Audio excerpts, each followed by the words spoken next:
G'day everyone, Uncle Joey Jojo. Great to see you all again, and warm Jika to another rip-roaring episode. Today, I'm with the Alistair from Talbot Timbers. We're going to be talking over the health of the forest in the Australian outback. G'day Al. How you going, Joe? Good, thanks mate. Thanks for having us out again. You're an absolute champion. If you haven't seen it before, I've talked with Alistair about this before.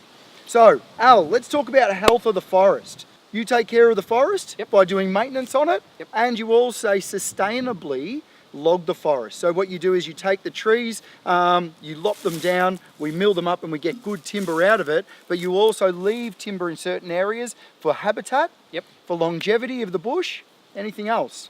It's for the health of the forest. Oh yeah? Yeah, for the health of the forest. So too many trees per hectare, they don't grow, and the animals that live in there that naturally are able to glide between the trees, there's not enough room for them, things like that. By us leaving the hollow trees and trying to turn the bush back the way it was pre-European times. Oh wow, so over 200 years ago? Yes, exactly. Yeah, okay. Yeah. Now we've got a forest with too many trees, so we need to get it back to the way it used to be. Okay. And in doing that, we produce all the products. Yep.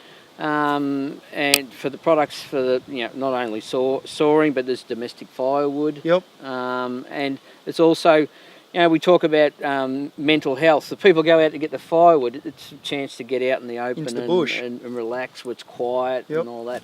And they can get their firewood, or they can do all their other activities that they want to do. Yep. And getting the kids outdoors, getting them off the iPads and stuff. Yep. You can't beat that. It's hands-on for them out here. Yep. And you're just talking health of the bush. We're not just talking about the trees in itself, we're also talking about the natural inhabitants of that. By felling some of these trees and maintaining, we get a lot of this new growth. Yep. So by having this new growth, that also brings in a lot of the wildlife as well, doesn't it? It does. Yeah. That's right, yeah. So they get to use that. Whereas if we go across the road there and we have a look and it's really thick, we don't have any of this new growth coming on. No new growth. So they won't be coming through there. No. Okay. So the different animals and different birds and stuff like that rely on these. They need it. They need it. Yeah. Okay. So the Aboriginal people used to burn this area. Is that correct? They would have. Yes. Yeah. And that would bring in these new growths, and that would bring in the new wildlife. Yeah. Yep. That's right. Yeah. They would have been able to, bring in.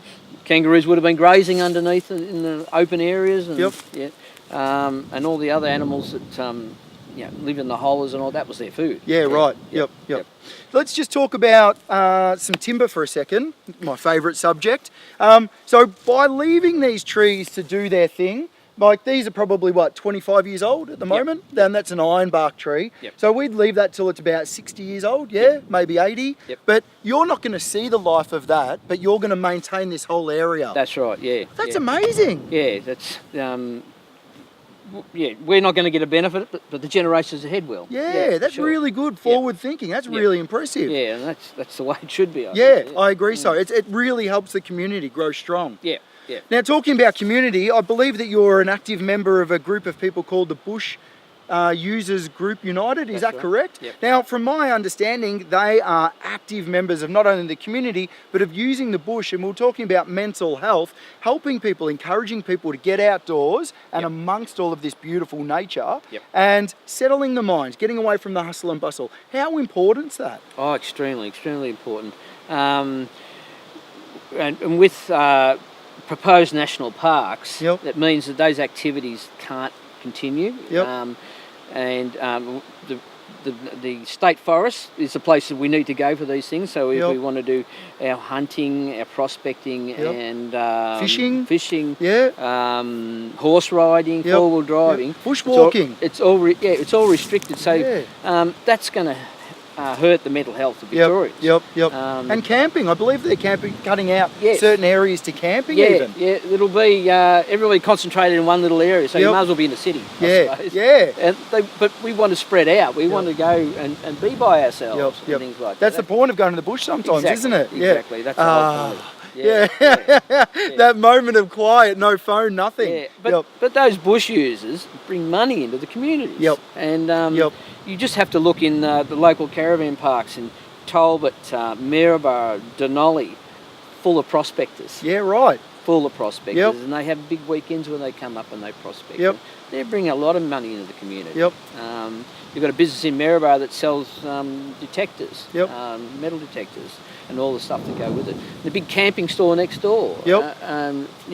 they're all going to be hurt by any restriction. Yep. Another thing that's probably not discussed a lot too with the timber industry, that we pay royalties for the logs. Oh, right. So we pay the government money for the logs. Yep. A percentage of that royalty goes to roading. Oh. So once state forest is turned into a park or a nature conservation reserve, Yep. there's no money for roading. Okay. So what happens in those parks? They close the roads off. So Right. they just maintain one road here and one road there. Yep. Comes a fire, Yep. fire trucks can't get through. Can't get through. Yep. Yeah. And then the fires take over. We get another Black Saturday. Yeah. Thousands of people die. So the commercial side of forestry, making beautiful products to start with, but we pay the royalties of the government, which help maintain the roads. Okay. Yeah. Yep. Creating more jobs. Exactly. So they make a park. The government decides to make a park. They allocate a budget. Yep. And then a couple of years down the track, you'll find their budget's been cut. Yeah, right. And this is happening right now. Oh, okay. Their budgets are being cut by 30-odd%. Yep. And they haven't got the money to maintain these parks. Yeah, right. I just see a big wallaby. Perfect. In a harvested area. Harvested area. How's that? Can't beat that. Even nature's telling us. All right, you want to get going?